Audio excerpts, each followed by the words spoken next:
In this video, I'll show you how to share your Squarespace website before publishing, step by step. First, click on Settings from your Squarespace dashboard. You'll find it in the Website Settings tab on the left-hand side. Once Settings opens, you'll see various configuration options. At the top of the settings list, click on Site Availability. This opens a panel with a few options: Public, Password Protected, and Single Sign-On Protected. Right now, if you're on a trial site, it's set to private by default. That means only you can see it when logged in.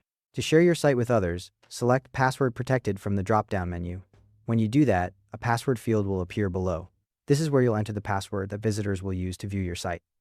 Type in a password. You'll see dots appear as you type instead of the actual characters. Keep it simple and memorable, especially if you're sharing this with clients. Never use your Squarespace account password here. Once you've entered your password, click Save. That's it, password protection is now active. Now you need to get your site's URL to share with others. Your site has a built-in Squarespace domain. You can find it in your browser's address bar while you're logged in, or go to Settings, then Domains, and copy it from there.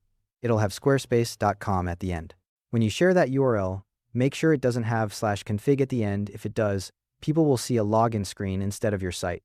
Send the URL along with the password you just set up. Before you send it out, test it yourself. Open a private or incognito browser window, paste in the URL, and enter the password at the lock screen. That way, you'll see exactly what your visitors will see. A few quick tips. If your built-in domain looks like a random string of characters, you can change it to something more memorable.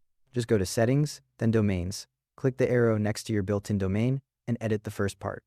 The squarespace.com ending stays the same, but you can make the rest easier to remember. You can also test your password-protected site on your phone. Just open it in your mobile browser and enter the password like a regular visitor would. This is helpful for checking how everything looks on smaller screens.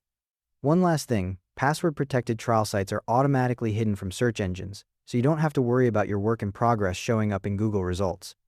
Thanks for watching. If this was useful, smash that like button, and I'll see you in the next video.